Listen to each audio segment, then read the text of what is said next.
Hello students, welcome back to my channel. आज मैं आपके लिए लेकर आऊँ पार्ट 6 जो कि रिलेटेड है हिंदी ए कोर्स से। जो बच्चे बीए प्रोग्राम कर रहे हैं सेकंड और थर्ड ईयर में हैं, उनके दिल्ली यूनिवर्सिटी एसवाल रेगुलर में जो कोर्स है हिंदी ए, उससे रिलेटेड पार्ट है 6। आपको मैं बता दूं 1 से लेकर 5 तक मैंने पार्ट ऑलरेडी वीडियोस अपलोड कर दी हैं और मैंने सिलेबस की वीडियो भी अपलोड कर दी है। ठीक है ना। आज हम पार्ट 6 पढ़ने वाले हैं जो है सामान्य शब्द और पारिभाषिक शब्द, जिसे लिखा है डॉक्टर रघुवीर ने। पार्ट शुरू करने से पहले मैं आपको बता दूं कि जो बच्चे नए हैं चैनल पर, वो चैनल को सब्सक्राइब कर लें, प्रेस कर लें बेल आइकन को, ताकि ऑल वीडियो नोटिफिकेशन आपको मिल सके। ठीक है ना। और मैं आपको ये भी रिक्वेस्ट करना चाहूंगा, अगर आपको वीडियो पसंद आए तो प्लीज वीडियो को लाइक जरूर करें। आपका लाइक मुझे बहुत सपोर्ट करता है। चलिए वीडियो शुरू करते हैं। देखिए, आज हम पढ़ेंगे सामान्य शब्द और पारिभाषिक शब्द। ये एक पार्ट है जो कि एक अंतर को स्पष्ट करता है, यानी सामान्य शब्द के बीच और पारिभाषिक शब्द के बीच में क्या अंतर है, इसको स्पष्ट करता है। उससे पहले हम इसके राइटर का जीवन परिचय पढ़ेंगे, जो कि बहुत जरूरी है क्योंकि आपके पेपर में जीवन परिचय भी आता है। ठीक है ना। अब मैं आपको बता दूं, जीवन परिचय लिखने के लिए कुछ हिंट होते हैं, कुछ तरीके होते हैं, कुछ समझदारी होती है, ये भी कह सकते हैं। देखिए कि जीवन परिचय लिखें जब आप एग्जाम में, तो आप 5 बातों का जरूर ध्यान रखें। मैं हर वीडियो में आपको बता रहा हूँ 5 बातें जो कि राइटर से संबंधित होगी। वो ये कि पहले तो राइटर का जन्म तिथि क्या है और जन्म स्थान क्या है। ठीक है। दूसरा, उनकी शिक्षा, क्वालिफिकेशन, एजुकेशन क्या है, उन्होंने कौन सी शिक्षा प्राप्त करी। तीसरा, कि उन्होंने कोई अचीवमेंट अगर अपने जीवन में करी है तो वो क्या है, उन्हें कोई अवार्ड मिला है, कुछ भी मिला है। ठीक है ना, पुरस्कार मिला है, सम्मान मिला है। चौथा है कि उनकी कृतियां, उनकी पुस्तकें, उन्होंने कौन सी पुस्तकें, निबंध, कहानियां लिखी हैं। और पांचवा, उनकी मृत्यु अगर हुई है तो कहाँ पर, किस वजह से हुई है। ठीक है, ये ध्यान रखना आपके लिए बहुत जरूरी है। ठीक है, शुरू करते हैं डॉक्टर रघुवीर का जीवन परिचय। कुशाग्र बुद्धि संपन्न डॉक्टर रघुवीर का जन्म 1902 ईस्वी में रावलपिंडी, जो अब पाकिस्तान में है, हुआ। यानी कि जो डॉक्टर रघुवीर है उनका जन्म 1902 ईस्वी में हुआ था, रावलपिंडी में, जो अब पाकिस्तान में है। पंजाब विश्वविद्यालय से संस्कृत में एमए करने के बाद, ध्यान रखिए पंजाब विश्वविद्यालय से इन्होंने संस्कृत में एमए करी थी। उसके बाद लंदन से पीएचडी की इन्होंने। ठीक है। और हॉलैंड से डीलिट की उपाधि प्राप्त की।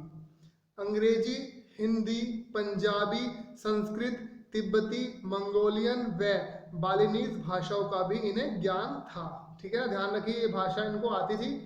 भारत के स्वतंत्र होने पर गठित संविधान सभा में, ठीक है, जो भारत जब स्वतंत्र हुआ उसके बाद जो संविधान सभा का गठन हुआ था, उसमें डॉक्टर रघुवीर भी एक सदस्य थे। ठीक है, बहुत बड़ी बात है, ध्यान रखिए। ये राइटर जो है संविधान सभा के भी सदस्य थे डॉक्टर रघुवीर। बाद में यह राज्यसभा के सदस्य भी चुने गए। ठीक है।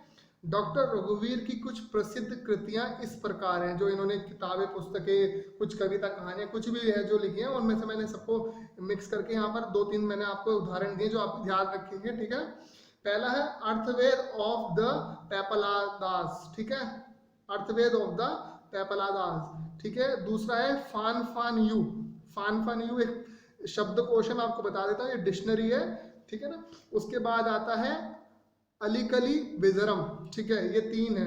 उसके बाद डॉक्टर रघुवीर की मृत्यु 1963 में कार दुर्घटना में हो गई। ठीक है ना। आपको मैंने बताया था जैसे कि मैंने यहाँ पे जन्म तिथि बता दी, जन्म स्थान बताया, शिक्षा उनकी बताई, उनकी अचीवमेंट्स बताई मैंने यहाँ पर, और उनकी कृतियां बताई, उन्होंने क्या लिखा है, और उनकी मृत्यु के बारे में बताया।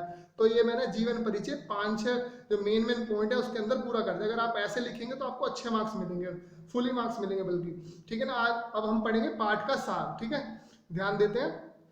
सामान्य शब्द और पारिभाषिक शब्द, इनके बीच में आपको इस पाठ के द्वारा अंतर स्पष्ट किया गया है डॉक्टर रघुवीर के द्वारा। ठीक है।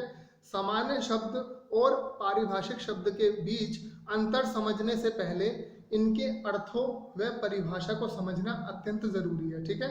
पारिभाषिक शब्द वह हैं जिनकी कोई परिभाषा की गई है, यानी कि वह शब्द जिनकी कोई परिभाषा है।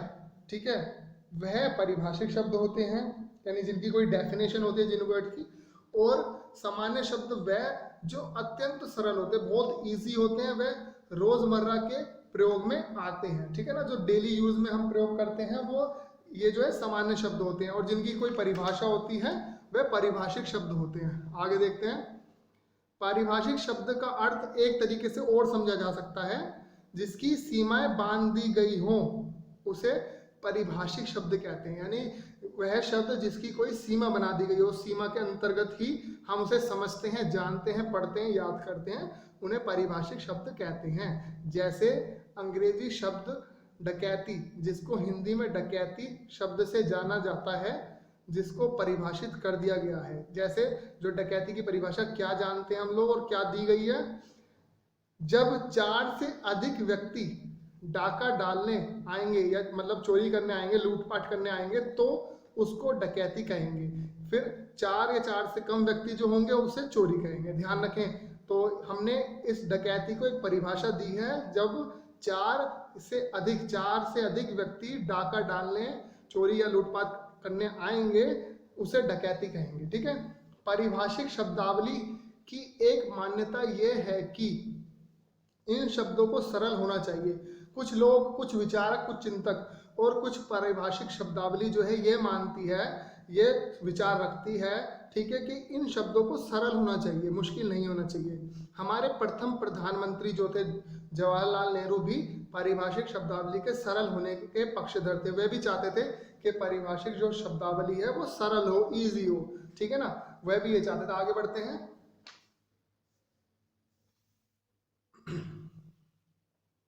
लेखक ने इस मान्यता का विरोध किया है। ठीक है, जो लेखक है हमारे डॉक्टर रघुवीर, वो इस मान्यता का विरोध करते हैं।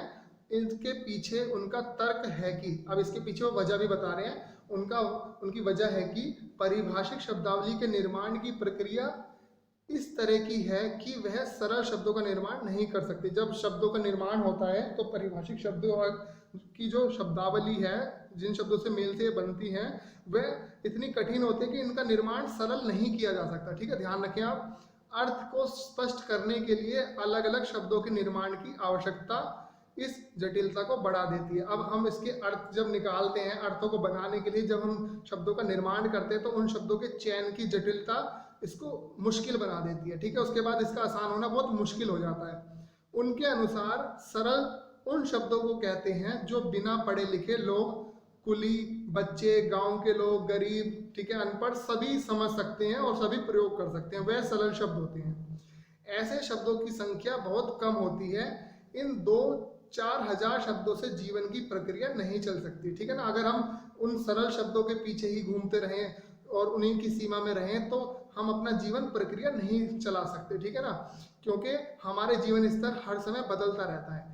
एक तर्क और देते हैं कि वह जो हमारे लेखक हैं वो एक तर्क और दे रहे हैं, यहाँ से ध्यान दें। एक तर्क और देते हैं कि सरल कर देने से पारिभाषिक शब्दावली का परिभाषिकपन समाप्त हो जाएगा। यानी परिभाषिक शब्दावली का जो पारिभाषिकपन है, यानी उसकी जो परिभाषा है वो सरल हो जाएगी और फिर उसमें सरलता ज़्यादा ही गुण हो जाएगी। ठीक है, लेखक का यह विरोध बहुत हद तक तार्किक और वाजिब भी है। ठीक है, तो अब ये जो हम देख रहे हैं, इनके बारे में पढ़ रहे हैं, तो हमें भी एक तार्किक और वाजिब लग रहा है, सही लग रहा है। सरल शब्दों का प्रयोग आम आदमी करता है। यदि विषय विशेष से जुड़ता है तो उसे अपने शब्द ज्ञान बढ़ाने की जरूरत होती है। मान लीजिए कोई आम आदमी है, ठीक है, बाद में वो किसी पद पर चयनित हो जाता है, सरकारी पद पर, सरकारी महकमे में चला जाता है, तो अपने आप ही उसको अपनी शब्दावली को बदलना पड़ेगा। ठीक है ना, वो सरल शब्दावली का वहाँ यूज नहीं कर सकता कार्य में। ठीक है, लेखक का तर्क है कि साधारण व्यक्ति पारिभाषिक शब्दों का प्रयोग करता ही नहीं, अतः कठिन होने से कोई परेशानी खड़ी नहीं होती।